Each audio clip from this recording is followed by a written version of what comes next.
It's Fulgrim's time to shine.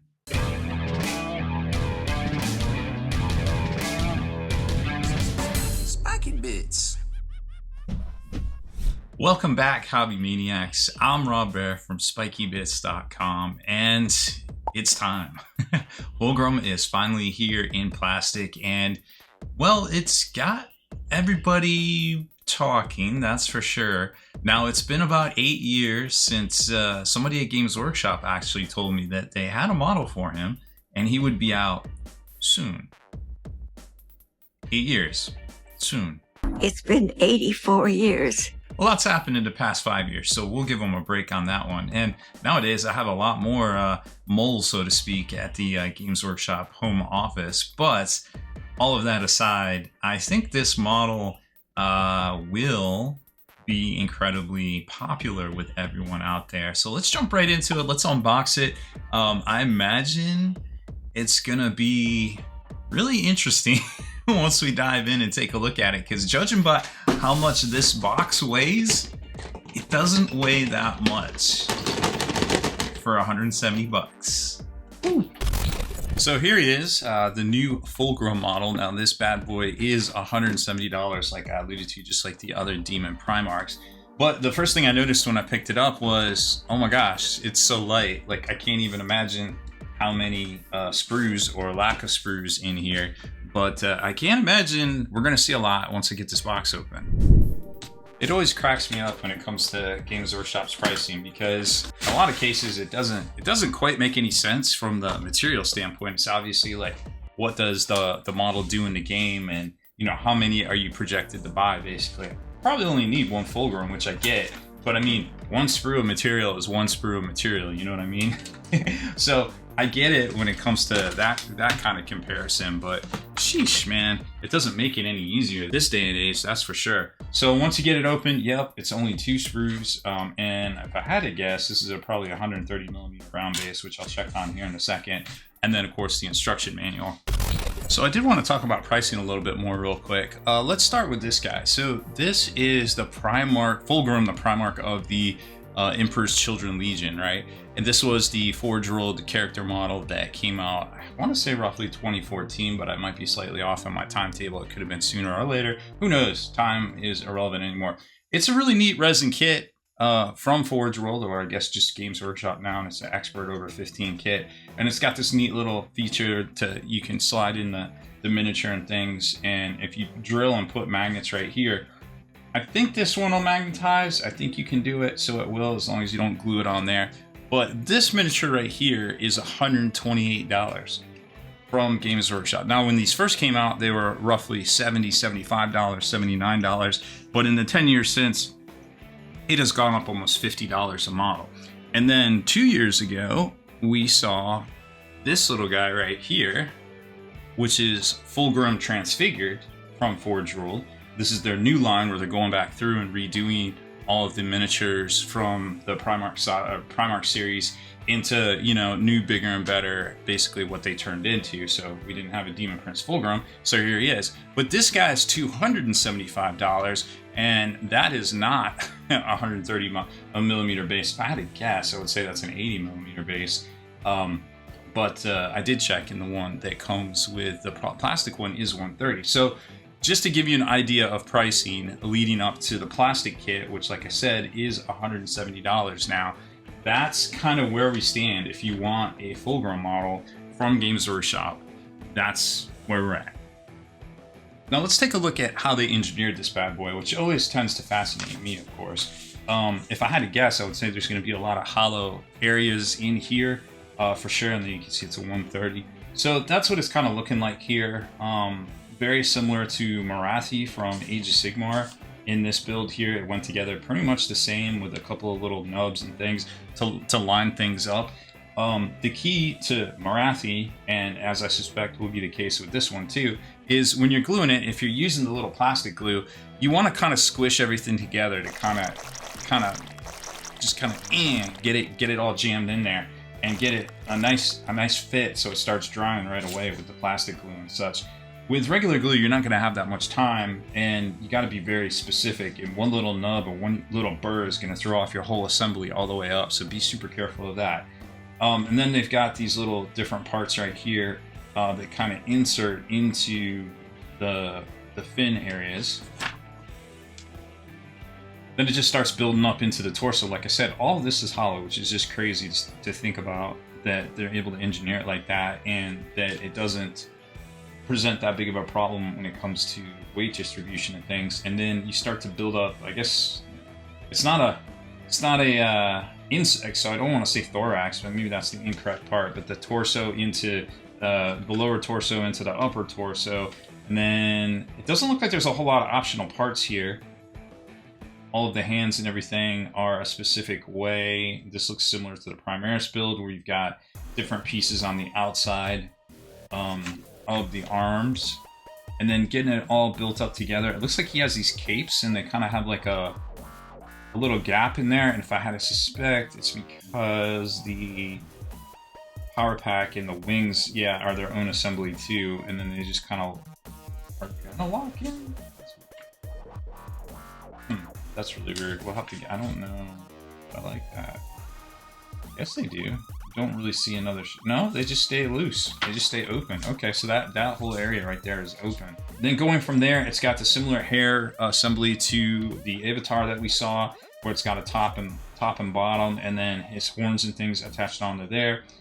The faces looks like you can glue one onto there, but if I had to suspect, you're going to need to glue one on there for it to attach to the throat. So you're going to have to choose it from the get-go. But that looks like the only optional parts here. And then the assemblies kind of glue together, the top to the bottom. Now, a good idea when you're going along doing this is let this dry for a minute, and then get this together. And by the time this is together, this will probably be dry. But if you see any space in those gaps, just give it a little bit more time to kind of dry, maybe even an overnight type deal, but make sure it's all stuck together as best you can so you get a nice good fit. Going up to here, and then I would almost do this like with more time, you know, like if you had more time, like give this a couple hours, give this a couple hours, put this build together, give this a couple hours, you know, while you're doing it. So that way you know that there isn't going to be any shifts once you glue it together. I have some tricks here to speed things up a little bit, but that being said, so we're not here all day actually building this. And then the head goes on there, hair and head, so that's almost like a third part. So if I was going to build this, I would do it just like that. I would do it into four different sections, including the head right there. And then it looks, last but not least, you put on his little Phoenician symbol crest thing right there, which is on the other one right here, just not as Baroque, so to speak. And then there he is. That's, if you do it all right, that's what you're gonna end up with this optional bits right there. I'm not even sure what head we're gonna go with, but it should be fun either way. Now let's check out the sprues real quick. So here's the first sprue, and well, you know, it has about all the parts we would expect it to have. There's really nothing to kind of see here. I mean, everything looks pretty well detailed, and it's hard to tell where the detail's supposed to be and not supposed to be until we get it put together. So, but you know, it's probably worth taking a look at regardless. I mean, I don't know what, if anything, you could do with these if you weren't gonna build a Fulgrim. Now, the wings, on the other hand, I could definitely see being used for all sorts of things, but at, you know, the price tag on the kit, how many people are gonna actually chop up this kit and do other things with it? Now, when you're cutting these out, be super careful when you're cutting it. I know I've showed this trick on here a couple of times, but something you might want to consider is just take a little piece of blue tack and make sure that you stick it on the part and then cut, and that way it'll support the part and the sprue as you cut through it, and that way it won't break on the part itself. Now it looks like that one's popped off there. Actually, those are just protectors. They're not even connected to it, which is probably smart on Games Workshop's part. So that's the biggest takeaway I have. Same here. I hadn't seen that before. That's actually a really smart design. There's a little flat area right there, and then they just bump into it so it wouldn't actually break it. That's actually pretty ingenious. But when it comes to some of these other fiddly bits, you might want to use that technique on. things like the horns for the hair and things like that. But it's definitely something to consider, and it's helped me out in the past for sure. Okay, so here he is. I've got him blue tacked to the base here just because I think, I don't know, might be a little easier to paint him. But one thing I did notice and wanted to point out was there can be a little bit of gapping. So just be a little careful and kind of take it slow as you go. You definitely want the glue to all set and kind of squish everything together. If you do get something like that, you can use that Vallejo plastic putty stuff I talk about all the time. Of course, I don't have it handy to show you what it looks like. Nope, I don't have my bin here, but it's just a little tube. It's called Vallejo plastic putty. You can put it in there, just kind of smooth it out. It'll harden, and you can scrape it away with the flat edge of your knife, not the sharp edge. And it'll fill that gap with no recessing. But for the rest of it, I mean, this is a great looking model. Let me put some more light on it.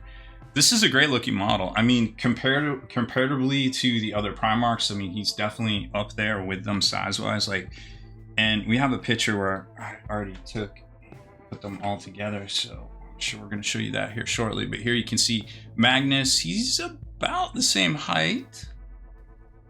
And he's definitely bigger than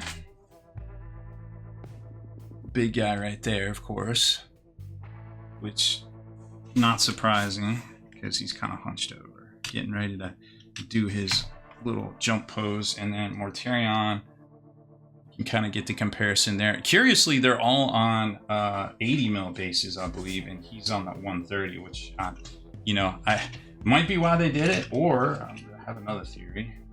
So there's the old 4-year-old model, and then the ginormous, which you're about to see, Fulgrim transfigured. So, I mean, technically you could kind of use him as that model. I don't know why you would, because it's so much money. But you notice these bases are all the same. So this is an 80 mil, this is a 130, and maybe that's why they did it different, just because, I don't know. I guess we'll find out when they do Angron and Mortarion and Magnus in their 4-year-old models, if they flip-flop them and put them on bigger models or bigger bases. But it doesn't really seem to make any rhyme or reason, unfortunately. But either way, that's pretty much it. I mean, it's a great build besides the tail. Just take it slow because you can get all out of whack going all the way up. And then, just kind of do that section strategy, kind of like I said, get it up to here, leave the head off, leave the wings off, let everything kind of set, and then dry fit it just to make sure it's going to work. Glue it all back together, and then put on his little icon of depravity, I guess we'll call it, right there, because I'm not really sure what it is. Oh, and let me know in the comments too, well, what you think and which one's your favorite and which one you would buy, and if you would use the 4-year-old one over the plastic one. But what I really want to know is, and maybe I'm out of practice here, but I don't know what this spear is that's on this guy here, and why it isn't on this guy. But I know all the other weapons, but I don't know that one. So let me know what it is, so I don't have to look it up. Thanks for watching. Supporting us is super easy. Just click on the article links provided, subscribe, or follow us right here. And remember, next time you're searching for the best Warhammer news, type Spiky Bits into Google to get the most accurate info. See you in the next one.